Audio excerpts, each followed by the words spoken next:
Let's get it.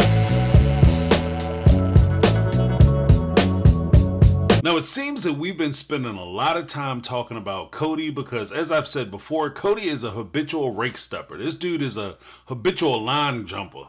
Like, he doesn't cross the line, he leaps across it. He can't help himself.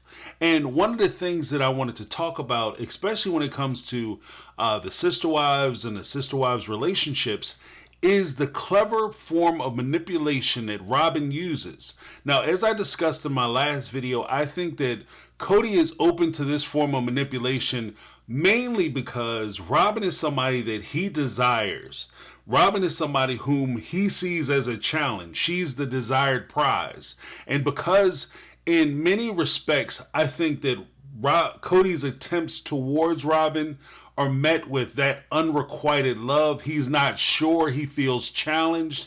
He questions whether that relationship will actually work, whether she actually wants him, whether he'll actually survive within that relationship. I think it opens up him to be more accepting of the things that Robyn is saying to him. Now, when we talk about manipulation in the form of how Robyn controls Kody's mind and how she was able to work or worm her way into the family to very subtly destroy the family from the inside, I think that she was able to achieve that because if you think about it, the power and control of information controls the situation. She is able to exert power and control over the situation because in her words, she speaks Kody. She's going to be the one who can decipher everything that goes through his mind. Every time he has a whim, he has a temper tantrum, he has certain actions, he has certain beliefs. She's the one who can interpret and kind of read the tea leaves and tell the family what is going on and how it's going on. By her inserting herself and making herself a critical part of that communication between anyone and the head of the family, she by default actually becomes the head of the family. Because while she's controlling the information flowing towards Kody and what information comes from Kody, she puts her spin on all the information and all the translations that she provides to all the parties involved. Let's take a quick listen to what Robyn had to say with her ability to be able to speak the Kody. Do you think you'd speak Kody? You think you'd get Kody?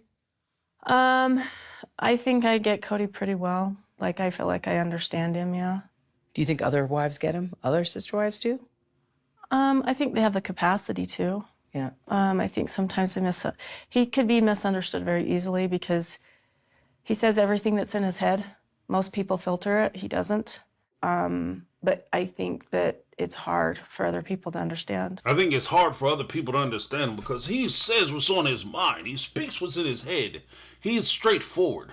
One of my pet peeves for people who are straightforward is oftentimes when people call themselves being too honest, or I'm just honest and I'm just straightforward. A lot of times that honesty only goes one way. You ever notice that? Like you have somebody come out and say, yeah, I just say what's on my mind and I just say what I'm feeling and what I'm thinking. But what they're feeling and what they're thinking doesn't translate well when you say what you're feeling and what you're thinking about what, even if it's what you're feeling on what they said they felt and what they were thinking. All of a sudden you're out of bounds, you out of control. I can't believe you said that to me. How you gonna talk to me in this manner? How could you say these things to me? That doesn't make any sense. That's ridiculous. Children have this problem. What Robyn is doing, she's infantilizing Kody to the point where she's saying that if Kody is thinking something, he may just blurt something out. And that disqualifies anything that he has to say. So when Kody comes out and says something ridiculous or says something offensive, she just says, no, that's not what he meant. He wasn't thinking. He didn't have a chance to think. He just ran it through the process. So this is what he really meant when he thought about it. Or stop. Don't say anything until I have a chance to confer with you and tell you what to say. And this is how she controls the situation. And this is why the kids believe that Robyn is actually the one behind a lot of Kody's decisions. Because he's processing his thoughts through her. And to be honest with you, as I'm listening to Robyn tried to describe this is very insulting to the OG3, because by the time Robyn came into the family, I think Mary had been married to Kody for like 20 years. You know, same thing with Janelle, who wasn't that far behind, and Christine, who wasn't that far behind. When Kody married Mary, for instance, I think Mary was 19 and Kody was in his 20s, which would mean that Robyn would have been about 10 years old. So they could never communicate with this man that they had 13 children with, up until the point that they met this young lady who I guess blossomed as the chosen one, who came to reveal to the Brown family what the patriarch actually means when he says things. Their relationships were apparently a mess until Kody came into the relationship. One of the more disturbing things was actually revealed by Janelle, who had this to say. She says that to my children. Why don't you come over, like in the past, she said, why don't you have a conversation with your dad? I'll be there because, you know, I speak Kody. And my kids are like, it's our dad. We don't really need you to speak Kody. It does bug me. That one does bug me.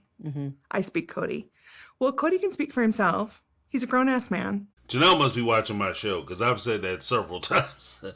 Cody's a grown-ass man, Doc, and Kody doesn't do anything Kody doesn't want to do, one, and Kody has to be responsible for the things that he does do, or even the things that he doesn't do.